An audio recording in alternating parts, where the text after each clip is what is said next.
ಈಗ ನಮಗೆಲ್ಲ ಒಂದು ರಾಜಕೀಯ ಗುರುಗಳು ಡಿ ಕೆ ಶಿವಕುಮಾರ್ ಸಾಹೇಬರು, ಅವರು ಇವತ್ತಿನ ದಿನ ಯಾವ ರೀತಿ ಸಮಾಜ ಸೇವೆ ಮಾಡಬೇಕು, ಯಾವ ರೀತಿ ಆಡಳಿತದ ವೈಖರಿ ಮಾಡಬೇಕು, ಯಾವ ರೀತಿ ಅಭಿವೃದ್ಧಿ ಮಾಡಬೇಕು ಅನ್ನೋದನ್ನು ಅವ್ರ ನಡೆಗಳಲ್ಲಿ ನುಡಿಗಳಲ್ಲಿ ನೋಡ್ತಾ ಬಂದಿದ್ದೇವೆ. ಇವತ್ತೇನಾದರೂ ಕಾಂಗ್ರೆಸ್ ಪಕ್ಷ 140 ಸೀಟ್ ತೆಗೆದುಕೊಂಡಿದೆ ಅಂದರೆ ಅವರ ಶ್ರಮ, ಭಾಳಷ್ಟು ಶ್ರಮ ಇದೆ ಅನ್ನೋದನ್ನು ಪ್ರತಿಯೊಬ್ಬ ನಾಯಕರು ಹೇಳ್ತಾರೆ. ಹಾಗಾಗಿ ಅವ್ರಿಗೆ ಸ್ಥಾನಮಾನ ಕೊಡೋಂಥದ್ದು ಹೈಕಮಾಂಡ್ ಅವರು ನಿರ್ಧಾರ ಮಾಡಬೇಕು. ಒಂದು ದಿನ ಅಲ್ಲ ಒಂದು ದಿನ ಅವರು ಮುಖ್ಯಮಂತ್ರಿ ಆಗಬೇಕು ಅನ್ನೋದು ನಾವೆಲ್ಲ ಅಪೇಕ್ಷೆ ಪಡ್ತೇವೆ, ಆಗ್ತಾರೆ ಅನ್ನೋದನ್ನು ನಾನು ಅನ್ಕೋತೇನೆ. ಸೊ ಹಾಗಾಗಿ ಅದು ಹೈಕಮಾಂಡ್ ನಿರ್ಧಾರದಲ್ಲಿ ಎಲ್ಲ ಕಾಂಗ್ರೆಸ್ಸಿನ ಕಾರ್ಯಕರ್ತರುಗಳು, ಕ್ಯಾಡರ್ಸ್ಗಳು, ಕರ್ನಾಟಕದ ಮತದಾರ ಬಂಧುಗಳು ಅಪೇಕ್ಷೆ ಪಡೋಂಥದ್ದು ಸಹಜ. ಮುಂದಿನ ದಿನ ಆಗಲಿ ಅಂತ ನಾವೆಲ್ಲ ಬಯಸ್ತೇವೆ.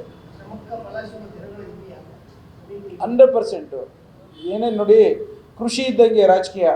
ನೀವೆಷ್ಟು ಶ್ರಮ ಹಾಕಿ ಜನರ ಮಧ್ಯೆ ಹೋಗಿ ಅವ್ರ ಜೊತೆ ಸಹಕಾರ ಕೊಟ್ಟು ಅವರ ಸಮಸ್ಯೆಗಳನ್ನು ಬಗೆಹರಿಸೋಂಥ ಪ್ರಯತ್ನ ಮಾಡ್ತೀರಿ, ಅಷ್ಟೇ ರಿವಾರ್ಡ್ಸ್ ಬರುತ್ತೆ. ಅದನ್ನು ನಂಬ್ಕೊಂಡಿದ್ದೀವಿ. ಹಾರ್ಡ್ಶಿಪ್ ಮೇಲೆ ನಮಗೆ ರಿವಾರ್ಡ್ಸ್ ಅದನ್ನು ಡಿ ಕೆ ಶಿವಕುಮಾರ್ ಸಾಹೇಬ್ರು ನಂಬ್ಕೊಂಡು, ಬೆಳಗ್ಗೆ 8 ಗಂಟೆ ಅಂದರೆ ರಾತ್ರಿ 3 ಗಂಟೆ ತನಕ ಕೆಲಸ ಮಾಡೋಂಥ ಯಾರು ನಾಯಕರು ಇದ್ದರೆ ಹೇಳಿ ನನಗೆ. ಸೊ ಹಾಗಾಗಿ ಅವ್ರಿಗೆ 100% ಭಗವಂತನ ಆರೈಕೆ ಇದೆ, ಹೈಕಮಾಂಡರ್ ಆಶೀರ್ವಾದ ಇದೆ, ಜನರ ಪ್ರೀತಿ ವಿಶ್ವಾಸ ಇದೆ, ಆಗ್ತಾರೆ ಅಂತ ನಾನು ಭಾವಿಸ್ತೇನೆ. ಅದನ್ನು ನಾನು ಹೇಳಲಿಕ್ಕೆ ನಾನು ಚಿಕ್ಕ ವ್ಯಕ್ತಿ ಆಗ್ತೀನಿ. ಅದನ್ನು ಹೈಕಮಾಂಡರ್ ನಿರ್ಧಾರ ತೆಗೆದುಕೋಬೇಕು. ಈಗ ಸದ್ಯದಲ್ಲಿ ನಮ್ಮ ಮುಖ್ಯಮಂತ್ರಿಗಳಾದ ಸಿದ್ದರಾಮಯ್ಯ ಸಾಹೇಬರು ಭಾಳಷ್ಟು ಬಡವರ ಬಗ್ಗೆ ಚಿಂತನೆ ಮಾಡಿಕೊಂಡು ಒಂದು ದೊಡ್ಡ ಗ್ಯಾರಂಟಿಯ ಒಂದು ಕಾರ್ಯಕ್ರಮವನ್ನು ಕೊಟ್ಟು ಇಡೀ ಒಂದು ಕರ್ನಾಟಕ ರಾಜ್ಯದ ಎಲ್ಲ ಭಾರತ ರಾಷ್ಟ್ರಕ್ಕೆ ಒಂದು ಮಾದರಿಯಾದಂಥ ಕಾರ್ಯಕ್ರಮಗಳನ್ನು ಕೊಟ್ಟಿದ್ದಾರೆ.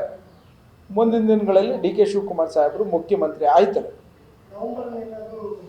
ಅದ್ರ ಬಗ್ಗೆ ನಾನು ಹೇಳಲಿಕ್ಕೆ ನನಗೆ ಅದ್ರ ಬಗ್ಗೆ ಮಾಹಿತಿ ಇಲ್ಲ, ಅದ್ರ ಬಗ್ಗೆ ಕಾಮೆಂಟ್ ಮಾಡಿಕೊಡು.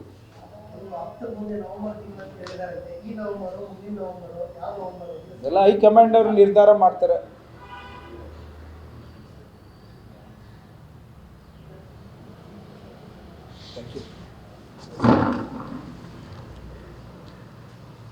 ಇದು ತಿಂಡಿ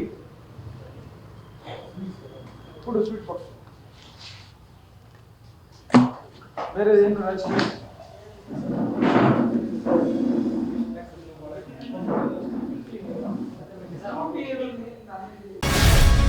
ಗ್ಯಾರಂಟಿ ನ್ಯೂಸ್, ಸುದ್ದಿ ಖಚಿತ, ನ್ಯಾಯ ನಿಶ್ಚಿತ.